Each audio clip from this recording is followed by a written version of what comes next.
Bienvenidos a nuestro ciclo de entrevistas. En esta oportunidad vamos a conversar con el senador Alberto Espina. ¿De qué temas? Principalmente de gobierno, de seguridad y otros temas que están en el tapete público de nuestro país. Senador, es un agrado tenerlo en este estudio y poder conversar sobre nuestro país. ¿Cómo estás, Claudio? Encantado de poder conversar contigo y a través tuyo con todas las personas que siguen esta prestigiosa red y que debe ser de las más influyentes que existe no solo en el Maule, sino en el país. Así que encantado de dialogar con usted. Gracias, senador. Pero entremos de lleno al tema de... Al hueso. Al hueso. Hay la última encuesta en temas de seguridad o consulta ciudadana habla que 9 de cada 10 chilenos siente que las políticas en seguridad no han entregado el resultado que se esperaba o como se anunció en el gobierno, al inicio del gobierno del presidente Sebastián Piñera. ¿Cómo ve usted esta cifra y cuál es su visión frente al tema de seguridad? A ver, primero yo considero que la gente tiene razón en sentir lo que siente, porque eso es lo más importante de todo. O sea, darse cuenta que la ciudadanía cree que la batalla contra la delincuencia la estamos perdiendo. Los datos objetivos nos dicen que durante este gobierno 300.000 familias salieron de la delincuencia, o sea, dejaron de ser víctimas de la delincuencia, que es una cantidad enorme. Lo que ocurre es que cuando tú tienes la herencia de los gobiernos de la concertación de 2.200.000 delitos, disminuir 300.000 es mucho, pero no es nada en relación a la cantidad de delitos que se siguen cometiendo. Por lo tanto, el gobierno en sus políticas públicas ha avanzado. De hecho, la encuesta de victimización ha sido la más baja desde su historia. Pero yo tengo plena conciencia que es absolutamente insuficiente y que la gente tiene toda la razón cuando se siente indignada, porque percibe que cuando es víctima de un delito grave, robo, asalto, o ve un delito de tráfico de droga o hay algún abuso sexual, lo primero que le ocurre a las personas es que se dan cuenta que esos delitos quedan impunes.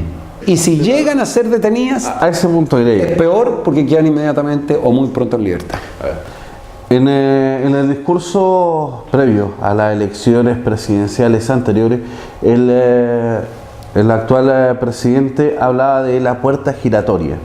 ¿Usted cree que el problema sigue pasando ahí o algo falló en las políticas que se presentaron en el tema de seguridad? Lo que yo creo, a ver, sigue abierta y sigue abierta por lo siguiente, porque estas son atribuciones de los jueces, no de los gobiernos. Yo quiero explicar que los gobiernos tienen que aplicar políticas públicas. Y este gobierno ha aplicado políticas públicas buenas. Por ejemplo, el sistema táctico de análisis delictual ha sido un éxito. En las comunas que se empezó a aplicar ha resultado un éxito.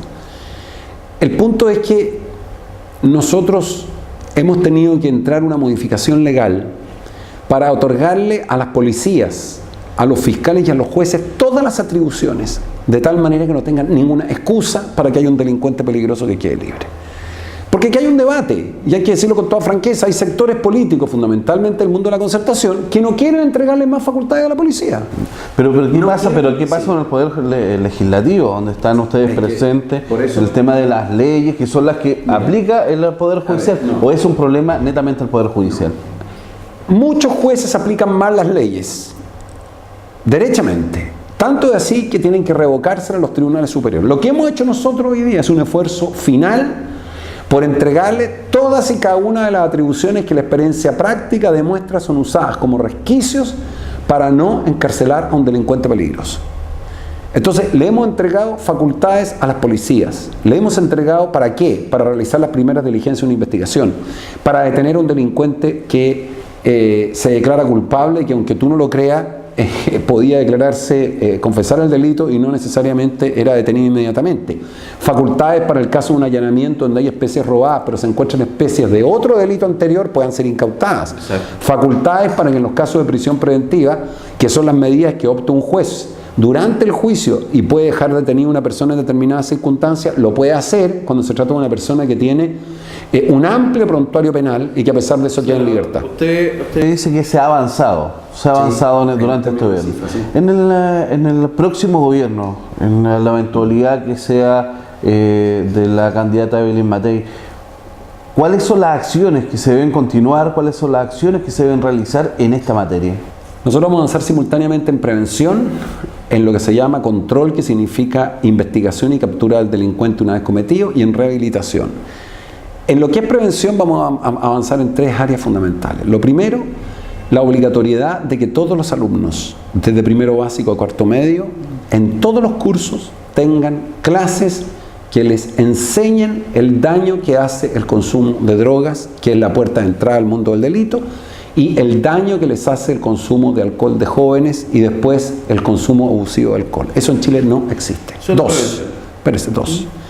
Lo más valioso de todo, 5.000 niños, que son más o menos el total de niños menores de 18 años que tocan el mundo delictual por primera vez, van a ser atendidas bajo el programa que se llama terapia multidisciplinaria.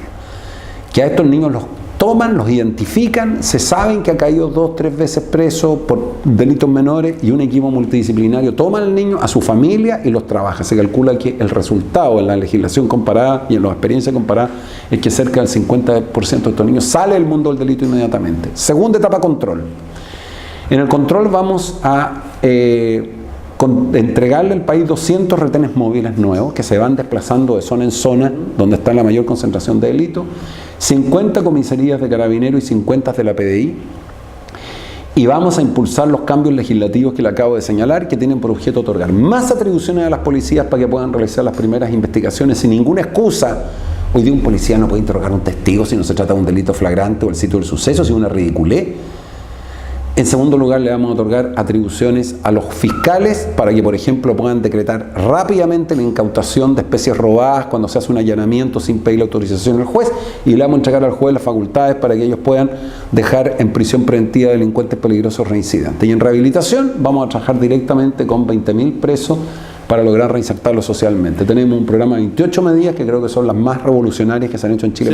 En este mismo programa, ¿cómo es que se avanza o se pretende llegar al tema de la descentralización y la regionalización, que son temas vinculantes? Bueno, ese es uno de los puntos clave en la campaña de Evelyn Matei, porque es fundamental transferirle muchas más competencias a las intendencias, a las gobernaciones respecto de los proyectos que se deben implementar en las comunas, y esto significa más plata. Pero simultáneamente hay mucha más plata que llega y que no pasa por la decisión de la región, sino que la resuelve centralmente el gobierno. Nosotros queremos que esas decisiones, los puentes, los hospitales, los caminos, los programas educacionales, se resuelvan por las autoridades de la región, porque son ellas las que saben. 2, elegir democráticamente al presidente del gobierno regional. Hoy día, mantener el intendente como el cargo de representante del gobierno, porque tiene que tener el presidente un representante, pero elegir sin complejo a quién va a liderar el core que ya se eligió. ¿Puede ser entre los mismos? No, democráticamente. Si aquí nadie le sacaron las elecciones indirectas, son las típicas trampas que se hacen, directas, vota a la gente y la gente elige. Esa cuestión es impagable.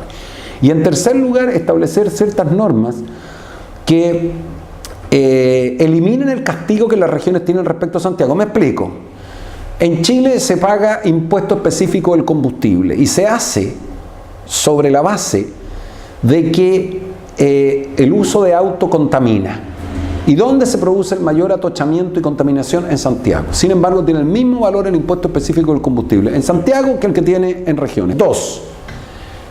Cuando una empresa se instala en la región, parte importante de los impuestos tiene que quedar en la región. Eso es otra cosa increíble. Tú tienes aquí... Tributan generalmente en la región metropolitana. Es que eso es inaceptable. Ahí tienes tú medidas al hueso, al callo, directas, sin complejos, de cómo sacar adelante un proceso de regionalización profundo y de verdad. Estamos en el mes de septiembre. Se conmemora, se recuerda, 40 años del golpe militar. El presidente ha hablado de los cómplices pasivos. Sí. El Poder Judicial ha hecho su mea culpa. ¿Cuál es la posición, la visión que tiene usted? En primer lugar, yo quiero valorar el gesto que ha hecho Hernán Larraín y Camilo Escalona de pedir perdón por los errores que sus respectivos sectores ellos estiman que cometieron. Por lo tanto, yo creo que cuando una persona pide perdón, lejos de ser criticada, tiene que ser comprendida y valorada. Eso hace una sociedad sana. 2.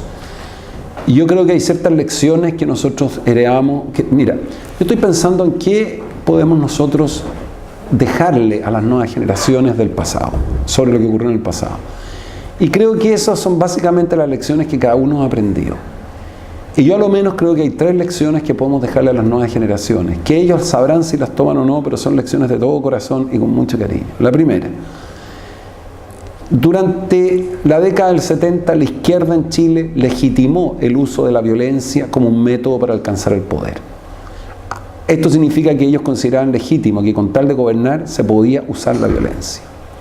Lo dijo el Partido Socialista en su Congreso de Chiñán en el año 68, y lo dijo Eduardo Frei Montalva, expresidente de Chile, en su carta a Mariano Rumor después del golpe, en que le dice las causas del golpe. La primera lección es que no es aceptable, bajo circunstancia alguna en la política, el uso de la fuerza ni legitimar la violencia para alcanzar el poder. Segundo, durante el gobierno militar no es que hubo excesos en materia de derechos humanos, hubo brutales violaciones a los derechos humanos. Y esas violaciones no son aceptables ni justificables bajo ninguna circunstancia. Por lo tanto, la segunda lección es que jamás puede una democracia aceptar ni un chileno que se violen los derechos humanos de otro bajo pretexto político. Y tercera lección, que la democracia hay que cuidarla. Yo lo viví a contar del año 90, cuando reiniciamos la democracia.